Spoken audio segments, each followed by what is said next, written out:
നീ വിശന്നിരിക്കണ്ട. നീ വിശന്നിരുന്ന ഒരാളല്ല വിശന്നിരിക്കുന്നത്, രണ്ടാളാ വിശന്നിരിക്കുന്നത്.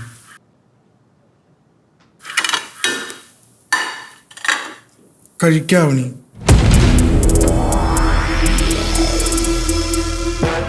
ചോറിട്ടെ.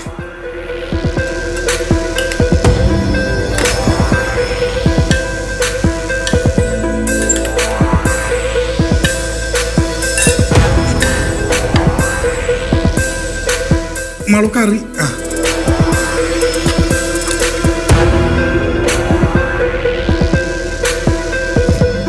മുഴുവൻ കഴിക്കണം കേട്ടോ.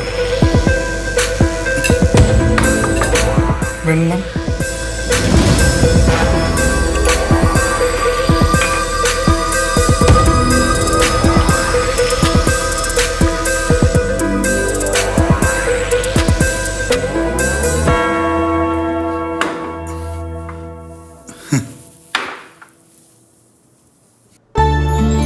എന്റെ ആവണി, മോഹനൻ നിന്നെ ശ്രദ്ധിക്കുന്നതിന്റെ പകുതിയെങ്കിലും നിനക്ക് അവനെ ഒന്ന് ശ്രദ്ധിച്ചൂടെ? യശോദാമ്മ ഒന്നും പറയില്ലേ ഇവിടെ? അമ്മ എന്തോ പറഞ്ഞത് മാത്രമേ അമ്മക്ക് ഓർമ്മയുള്ളൂ. പിന്നെ ഹോസ്പിറ്റലിലായി.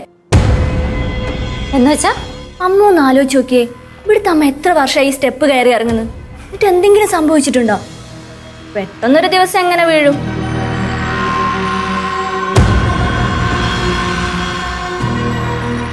സ്റ്റെപ്പിലാരോ എണ്ണ ഒഴിച്ചിട്ടത് മാളു കണ്ടതല്ലേ? അതാരായിരിക്കും ഒഴിച്ചിട്ടത്? ആരൊഴിച്ചിട്ടു? എന്തായാലും പ്രകാശേട്ടനല്ല, മോഹനേട്ടനും അല്ല. ഞാൻ പിന്നെ മേലേക്ക് പോകുന്നത് ചുരുക്കാണ്. പിന്നെ മേലെ താമസിക്കുന്നതാരാ? ഏട്ടത്തി. ഏട്ടത്തി തന്നെയല്ലേ അമ്മയായിട്ട് എപ്പോഴും വഴക്കിടുന്നത്? അഞ്ചു, നീ ഒന്നും മിണ്ടാതിരിക്കോ? വെറുതെ ഒരു കഥ ഉണ്ടാക്കി പറയല്ലേ. കഥയോ? ഇതാണോ കഥ? എന്നാ സത്യം നിങ്ങൾ പറയും. വേറെ വല്ല സത്യം ഉണ്ടെങ്കിൽ ഏട്ടത്തി പറയും. വെറുതെ ഇതിന്റെ പേരിൽ ചർച്ചയൊന്നും വേണ്ട. ഇത് ആര് ചെയ്താലും അമ്മ ക്ഷമിച്ചോളൂ. അമ്മ വരുമ്പോ ഇതൊന്നും പറയാൻ നിൽക്കണ്ട.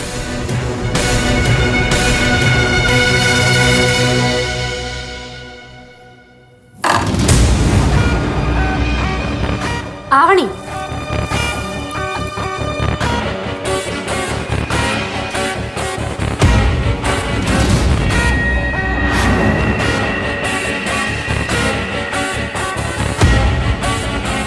സാരല്ലമ്മ, അവൾക്ക് പെട്ടെന്ന് ദേഷ്യം വരും, അതാ. അതത്ര ശരിയല്ലല്ലോ.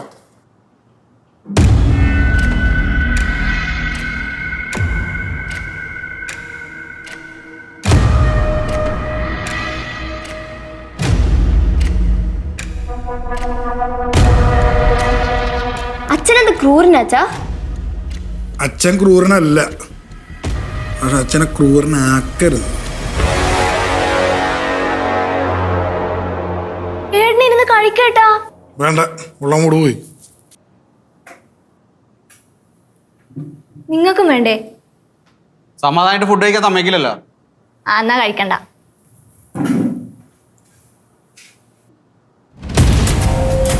നീ എന്തിനാ എന്നെ നോക്കി പഠിപ്പിക്കുന്നേ? അച്ഛമ്മ എങ്ങനെ വീണെന്ന് എനിക്കറിയാം. നിനക്ക് എന്തറിയാം? നിങ്ങളല്ല ആ സ്റ്റെപ്പിൽ എണ്ണ ഒഴിച്ചിട്ടത്. അതെ, നീ എന്നെ വലിയ വെല്ലുവിളിച്ചതല്ലേ? ആ ദേഷ്യത്തിൽ ഞാൻ ചെയ്തതാ. നിന്റെ അമ്മയാ ഞാൻ പ്രതീക്ഷിച്ചത്. പക്ഷെ എന്ത് ചെയ്യാനാ, പാവ അമ്മയാ വീണത്. സാരമില്ല, അമ്മ വരട്ടെ, അതും നിന്റെ അമ്മയുടെ തലയിൽ ഞാൻ കെട്ടിവെച്ചോളാം. ഞാൻ അച്ഛമ്മയുടെ എല്ലാ സത്യങ്ങളും പറയും, നോക്കിക്കോ. നീ പറഞ്ഞോ? നീ പറയണത് ആരും വിശ്വസിക്കാൻ പോകുന്നില്ല മോളെ. നീ ചെയ്യാൻ പറ്റുന്നതൊക്കെ ചെയ്, കേട്ടോടി.